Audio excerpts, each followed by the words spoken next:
السلام علیکم ورحمۃ اللہ وبرکاتہ. Success lies only in loyalty to holy prophet صلی اللہ علیہ وآلہ وسلم. Beacons of hope series last video آپ لوگ دیکھ رہے ہیں جس کے اندر ہم ڈسکس کریں گے کہ what should be the law and order policies in Islamic government. کافی ڈیفیکلٹ سی ویڈیو ہوگی، کوشش کریں گے جو ہم نے فریم ورک سجیسٹ کیا ہے وہ آپ کے سامنے رکھ سکیں. الحمدللہ ہمارا فخر تو یہ رہے گا کہ ہم نے ایک اسلامک گورنمنٹ کے لیے مختلف پالیسیز جو ہیں وہ سجیسٹ کر دی ہیں. ایٹ لیسٹ سمجھتے ہیں what should be the legislative framework. سب سے پہلی بات اسی بھی ترتیب تھوڑی سی اس بار ڈفرینٹ ہوگی، ساتھ ساتھ ساری چیزیں ڈسکس کریں. پہلی بات تو یہ ہے کہ جو لیجسلیٹو فریم ورک ہے وہ کیا ہوگا، جو لاز اینڈ پرنسپلز ہیں وہ کون سے ہوئیں گے، یورپین ہوں گے، کینیڈین ہوئیں گے، رشین ہوئیں گے، کیا ہوں گے. جو لاز اینڈ پرنسپلز ہیں، جو پراپر فریم ورک ہے وہ اسلامک ہوگا.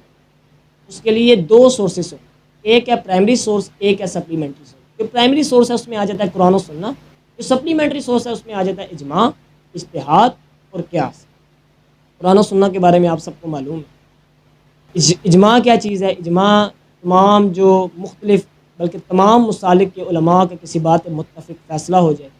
اب جو اجتہاد ہے وہ کیا چیز ہے؟ مثال کے طور پر کوئی نیو سرکمسٹانس آیا ہے تو انڈیپینڈنٹ ریزننگ کے ساتھ مختلف جو کوالیفائڈ اسکالرز ہیں وہ کوئی نیا لا جو ہے وہ اڈاپٹ کر لیں. اسی طریقے سے جو قیاس ہے وہ ایک انالوجیکل ریزننگ ہوتی ہے، جو اسٹیبلشڈ لاز اینڈ پرنسپلس ہوتے ہیں اسلام کے اندر اس کے مطابق کسی نیو سرکمسٹانس کو جو ہے وہ اس کے لیے لا بنائے. تو یہ ایک سورس کا جو میں نے آپ کے سامنے پرائمری اور سپلیمنٹری جو ہے وہ رکھ دیا. اب ہماری ویژنری اسٹیٹمنٹس کیا ہیں؟ ہم اپنے لا سسٹم جو ہم نے ہمارا لیجسلیٹو فریم ورک ہے اسلامک، اس کے ذریعے ہم کیا آبجیکٹیوز حاصل کر پائیں گے ان کے اوپر سب سے پہلی چیز تو آ گئی ایکویلٹی، برابری. برابری کس سینس میں یہ بھی ڈسکس کریں. برابری اس سینس میں کہ مسلمان کو 2 روٹیاں مل رہی ہیں تو پھر یہودی کو بھی 2 روٹیاں ہی ملیں گی، یہ والی برابری. اس کے بعد جسٹس، انصاف سب کے لیے، مسلمان کو اگر انصاف مل رہا ہے تو پھر یہودی کو بھی انصاف. اس کے بعد آ جاتے ہیں کہ بھئی جو جوڈیشری ایفیشنسی ہے اور جو انٹیگریٹی ہے وہ انکریز کی جائے گی یوزنگ اسلامک لاس، اسلامک ایتھکس، اسلامک ویلیوز. یعنی کہ جو ہمارے جوڈیشری جو بھی ججز ہیں یا لائرز ہیں ان کے لیے جو ہم مختلف قسم کی جو فریم ورک پرووائڈ کریں گے وہ اسلامک ہوئے گا. ان کی مختلف ٹریننگز کے ذریعے ان کو اسلامک لاز اینڈ آرڈرز سمجھائے جائیں گے. اب اس کے ساتھ ساتھ اکاؤنٹیبلٹی، یعنی کہ اگر کوئی جج کوئی غلط فیصلہ کر دیتا ہے یا کوئی لائر جو ہے وہ کوئی غلط کام کر لیتا ہے تو وہ بھی اسی کٹہرے میں آئے گا جس میں کوئی غریب بندہ جو ہے وہ آیا کرتا ہے. یعنی کہ یہ نہیں ہے کہ وہ ہی از اے لارڈ ہے، نو نو نو. جب اس نے غلطی کر دی تو پھر وہ بھی کٹہرے میں آئے گا. یہ ہوگی اکاؤنٹیبلٹی. پہلی چیز کیا ہو گئی کہ جو جوڈیشری ایفیشنسی اور انٹیگریٹی ہے اس کو ہم جو ہے وہ انکریز کریں گے using Islamic ethics and laws and values. یعنی کہ ججز کو پتہ ہونا چاہیے کہ اسلام کے اندر کیا ہے. پہلی شاید ہے انہوں نے قرآن پڑھایا جائے. یعنی کہ سب سے پہلے یہ جو میں نے سورسز بتائیں یہ سارے ان کے سامنے رکھنے پڑیں گے. بھئی یہ اجماع ہے ان باتوں پہ، یہ اجتہاد ہے، یہ قیاس ہے، یہ سنت میں چیزیں موجود ہیں، یہ قرآن پاک میں چیزیں موجود ہیں. یہ ساری چیزیں ان کے سامنے رکھی جائیں گی. ایسی تھوڑی ان کو جج بنا دیا جائے گا. اور اس کے بعد اگر وہ غلط فیصلہ کرتے ہیں تو ان کی اکاؤنٹیبلٹی ہوئی. اس کے بعد آ جاتے ہیں تیسری چیز پہ، stream lined and accessible legal process. اب اس کو میں مختلف چیزوں میں ڈیوائڈ کروں گا. سب سے پہلی چیز تو یہ آ گئی کہ لیگل سسٹم کی ریفارمیشن ہونی پڑے گی. وہ کیسے؟ مثال کے طور پر ایک غریب بندہ جاتا ہے کورٹ کے اندر اور ایک امیر بندہ جاتا ہے. اب ان دونوں کا جھگڑا ہو گیا، غریب حق پر ہے، امیر جو ہے وہ باطل پر. اب ابھی کرنٹ سچویشن کو دیکھیں تو وہ کیا صورتحال ہے؟ وہ یہ صورتحال ہے کہ بھی غریب کے پاس پیسہ نہیں ہے، امیر کے پاس پیسہ ہے. آپ کے سامنے لائرز کی جو ہے وہ ڈسٹریبیوشن ہوئی ہوئی ہے. یہ زیادہ پیسے لیتا ہے، یہ کم لیتا ہے، یہ زیادہ پیسے لے گا یہ کیس جتوا دے گا پاویں تو اسی باطل دے ہو، اور یہ اگر کم پیسہ لیتا ہے تو وہ نہیں ٹرائی کر سکتا. اور غریب اس لیے بیک سٹیپ ہوتا ہے کیونکہ امیر پیسہ لگاتا ہے، مہنگے سے مہنگا لائر خریدتا ہے، وہ جا کے آگے سے وہ بے شک باطل ہے اس کو پھر بھی ڈیفینڈ کرتا ہے. وہ غریب ہار جاتا ہے، امیر باطل پہ ہی جیت جاتا ہے. لیگل سسٹم کی ریفارمیشن کی ضرورت ہے. اگر ہم تمام لائرس کو گورنمنٹ کے اندر لے آئیں کہ we will pay you, you have to listen all the, کوئی بھی جو بھی ایشوز وغیرہ ہوں، all the issues of the peoples. یعنی کہ جب بھی کوئی بھی بندہ ہے تو ان کے آپ ایشوز سنیں اور اوپر جو ہے پھر آپ آگے جا کے جو بھی آپ نے کام کریں. اگر ہم ان کو پے کرتے ہیں، عوام پے نہ کرے تو پہلی چیز تو عوام کے پاس آ گئی بھائی گورنمنٹ کے انڈر ہے سارا کچھ اور گورنمنٹ اسلامک ہے، یہ ذہن میں رکھیں. تو ان کے ذہن میں، عوام کے ذہن میں ایک چیز آ گئی کہ بھائی اب ہم جائیں گے تو ہم نے پیسے نہیں دینے، امیر جائے گا یا غریب جائے گا. اب امیر باطل حرکت کرتے ہوئے بھی ڈرے گا، غلط حرکت کرتے ہوئے بھی ڈرے گا. کیوں؟ اس کو پتہ ہے بھائی میں آگے گیا پیسے نہیں چلیں گے، اب رشوت نہیں چلے گی، اب مہنگا لائر نہیں خریدا جا سکتا. اب تو لائرز برابر ہیں. برابری کی جو ہے وہ چیز ہوئے گی، جو بھی چیز ہے وہ ڈیفینڈ کرنے کے لیے ان کو پے وغیرہ نہیں کریں گے. وہ مکمل طور پر ان کی پہلی بات سنیں گے، پھر جو جج فیصلہ کرے گا وہی ہوگا.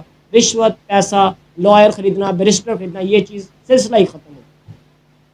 ایک تو یہ ریفارمیشن کی ضرورت ہے. دوسری چیز کیا ہے، یہ ضروری ہے، یہ جب نہیں ہوئے گی تو پھر آپ اس کے علاوہ کوئی اور سسٹم بے شک ریفارم کر رہے ہیں. جب تک آپ پیسہ دیتے رہیں گے معاملہ خراب ہی رہے گا. جس طریقے ہم نے ڈاکٹرس کے بارے میں کہا تھا، ڈاکٹرس کو جب ہم ایک ہی پے دیں گے تو ہر ایک نے ایک قسم کا علاج کرنا ہے. اب ہم آ جاتے ہیں دوسری چیز کے اوپر. پہلے سیشن کورٹ ہوتی ہے، پھر ہائی کورٹ ہوتی ہے، پھر اس کے بعد جو ہے وہ سپریم کورٹ ہوتی ہے. میرا خیال ہے غریب کی تو ساری عمر ہی لگ جاتی ہے یہ کیس بھگتانے میں. لیکن اگر میں ان تین چیزوں کی بات کروں تو پیچھے کتنے ہی ایسے کیسز ہوئے جس میں سیشن کورٹ نے کہا یہ ٹھیک ہے، ہائی کورٹ نے کہا یہ ٹھیک ہے، سپریم کورٹ کو پتہ نہیں کیا ہوا، اس نے کہا یہ ٹھیک نہیں ہے. تو بھائی پہلے اس پورے سٹرکچر کو تو ٹھیک کر لو، اس اسٹریم لائن کو تو اسٹریم لائن بنا لو کم سے کم. تو یہ سلسلہ بھی غلط ہے کیونکہ اس سے پیچھے بہت سارے مسائل ہو چکے ہیں. جتنا کم ڈیوریشن ہوئے گا، جتنا زیادہ جلدی لا کے اوپر امپلیمنٹیشن ہوئے گی، اتنا زیادہ بینیفیشل ہوئے گا. اب ہمیں فضول کے یورپین اور کینیڈین اور ETC جو لاز ہم نے اڈاپٹ کیے ہیں، اب ہمیں وہاں سے نکلنا پڑے گا. اب یہ دو باتیں ہو گئیں. اس کے بعد مائنورٹیز کے جو رائٹس ہیں ان کو بالکل پروموٹ کیا جائے گا. ان کے جو بھی ایشوز ہوتے ہیں ان کو انہی کے ہی مذہب کے مطابق جو ہے وہ بھی ڈیل کیا جائے گا. اس کا بھی بالکل کوئی ایشو نہیں. اب آ جاتے ہیں پبلک کے اوپر کہ بھائی پبلک اویئرنیس کمپینس کی جائیں گی کہ بھائی اب اوپر اسلام ہے، اب احتیاط کیجیے گا، کوئی بھی غلط حرکت نہ کیجیے گا. کیونکہ اب جو مین چیز ہے میں اس کی طرف آ رہا ہوں، جو آپ کا بھی سوال ہونا چاہیے اس کو، وہ کیا ہونا چاہیے؟ وہ یہ ہونا چاہیے کہ کیا جب اسلامی حکومت آئے گی تو ہاتھ کاٹ دیے جائیں گے، سر تن سے جدا کر دیے جائیں گے، 295 ABC وہ عام ہو جائے گا؟ اس کے اوپر ڈسکس کریں. لیکن جب ہم نے ایجوکیشنل کریکلم کی ویڈیو بنائی اس میں ہم نے آپ کو کیا کہا تھا، جب اسلامک حکومت آئے گی ایجوکیشن یا تو فری ہو جائے گی یا منیمم کاسٹ پہ آ جائے گی. پھر ہم نے ہیلتھ کی ویڈیو بنائی، اس میں ہم نے آپ کو کیا کہا تھا، یا تو ہیلتھ بالکل فری ہو جائے گی یا پھر منیمم کاسٹ پہ آ جائے گی. سبسڈیز، فنڈامنٹلس جو کھانے پینے کی فوڈ آئٹمس ہیں اس کے بارے میں بھی ہم نے یہی بات کی. ان امپلائمنٹ تو بالکل ختم ہی ہوگی نا. اور کیا کہ اس کو ویج ریٹ تو ہم نے ویسے ہی بڑھا دی تھی کیونکہ ڈیمانڈ بڑھ گئی تھی. وہ ساری پیچھے ویڈیو سیریز موجود ہے، اس کو آپ دیکھیں. اگر آپ ان ساری سیریز کو دیکھیں گے تو آپ کو پتہ چلے گا کہ بھئی ایک اسلامی حکومت میں تو جو بنیادیں ہیں وہ تو دہلیز پہ مل رہی ہیں، جو بنیادی حقوق ہیں وہ تو دہلیز پہ مل رہے ہیں.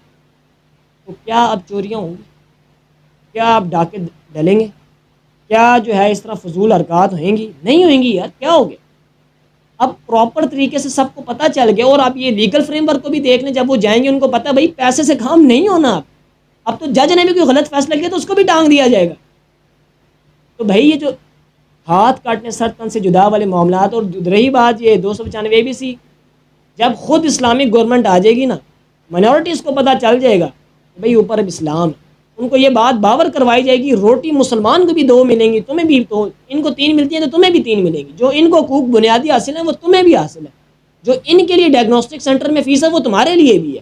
جو سارے بنیادی حقوق ان کے لیے ہیں وہ تمہارے لیے بھی ہیں. لیکن ہمارے اسلام کے بارے میں بات کرو گے، ہمارے کسی بھی بنیادوں کے بارے میں بات کرو گے تو اس کا پھر جو بھی 295 ABC میں سے جس کے اوپر بھی بات بیٹھ رہی ہوئی وہ سزا تمہیں دے. بہتر ہے بات ہی نہ کرو. ڈیٹ سے ہمارے مسلمانوں میں سے کوئی اگر تم سے لازمی تمہیں چھیڑتا ہے، کوئی بات کرتا ہے تمہارے مذہب کے بارے میں، tell us, we will take the action. لیکن تم نے نہیں بات.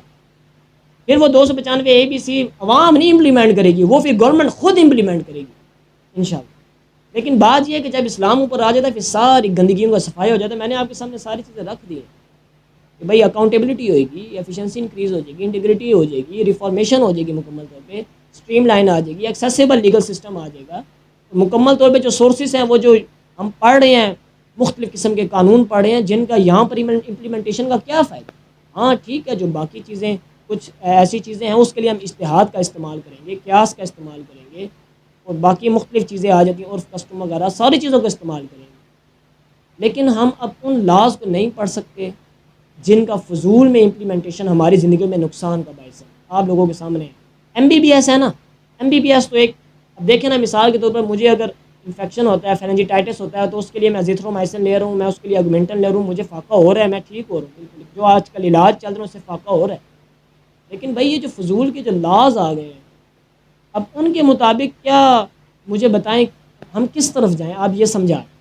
اب ہم اپنے اسلام، اپنی فیملی سسٹم میں کینیڈین لا کو امپلانٹ کر دیں، یا پھر ہم اپنے ایجوکیشن سسٹم میں اس لا کو امپلانٹ کر دیں. کیا مطلب؟ مجھے سمجھ نہیں آئی. جب اسلامک 1973 کا جو آئین موجود ہے ابھی کیا وہ امپلیمنٹ ہو چکا ہے؟ اگر امپلیمنٹ ہو چکا ہے تو سود ابھی تک کیوں چل؟ 1947 کے پورے آئین جو ہے اس میں ساری کچھ ایک دو شکوں کے علاوہ ساری کی ساری اسلامک ہے، لیکن وہ امپلیمنٹ نہیں ہے۔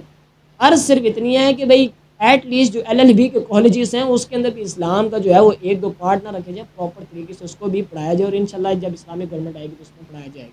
I hope so. آخری ویڈیو تھی، کافی چیزیں میں نے کلیئر کر دی ہیں، کافی چیزیں میرے سے غلطیاں بھی ہوئی ہوں گی، اللہ پاک ہمیں غلطیوں سے محفوظ رکھے۔ کافی چیزوں کی ایڈیشن بھی ہو سکتی ہے، کافی چیزوں کی موڈیفیکیشن بھی ہو سکتی ہے، میں ہر ویڈیو میں کہتا رہتا ہوں، لیکن مجھے یہ نہیں لگتا کہ میں نے جو بولا ہے وہ غلط بولا۔ جب ایک اسلامی حکومت آ رہی ہے، ساری چیزیں دہلیز پہ مل رہی ہیں، لوگ کیوں چوریاں کریں؟ کیوں ڈاکے ماریں؟ مجھے تو یہ سمجھ نہیں آ رہا۔ جب نہیں چوریاں ڈاکے ماریں گے پھر ہاتھ کیوں کاٹے جائیں گے؟ جب شاہزناہ کے واقعہ ہو ہی جائے ہو گئے تو پھر وہ ظاہری بات ہے پھر جو اسلام میں موجود ہے، لیکن یار جب اسلامی حکومت آئے گی یقین مانیں یہ واقعات شاذ ناظر یا پھر ٹوٹلی 0.1% ہوئیں گے، کیونکہ مکمل طور پہ سارے حقوق مل جائیں گے۔ کیوں لوگ غلط چیز کی طرف جائیں گے؟ تو سمجھیں ان باتوں کو، یہ ہے اسلام کی خوبصورتی۔ اور یہ جو ہم نے لائرس بٹھائے ہوئے اور بیرسٹرس بٹھائے ہوئے، جب ہم نے سارے ڈاکٹرس کو لے لیا نا انڈر دا گورنمنٹ، پھر لائرس کو بھی انڈر دا گورنمنٹ لیں گے، ساری کورٹس کو انڈر دا گورنمنٹ لیں گے۔ پرائیویٹ والا بیٹھنے والا چکر نہیں ہوئے گا یہاں پہ، کسی کو تم زیادہ پیسے دے دو تو وہ جا کے جج کے سامنے زیادہ بونگیاں مار لے تو تم کو تمہارا کیس جتوا دے۔ نو نیور، یہ کام نہیں ہوئے گا۔ اور اسٹریم لائن اور accessible legal system, quickly accessible legal system ہوئے گا، یہ نہیں ہے مہینے لگ جائیں، آن دا اسپورٹ فیصلہ۔ صحابہ کرام کی مثالیں موجود ہیں، ہم تو صحابہ کرام کی اور اسلامی تاریخ کی مثالیں اس لیے نہیں دے رہے، وہ دینے لگ گئے تو آگے سے آپ لوگ کہیں گے آپ ہمیں واقعات سنا رہے ہیں، اس لیے ہم نے ساری کی ساری لاجیکل ڈبیٹ۔ امید کرتے ہیں آپ کو ہماری ڈبیٹ پسند آئی ہوگی، نہ بھی پسند آئے کمنٹ میں لازمی بتائیے گا۔ اللہ آپ کو اور ہمارا حامی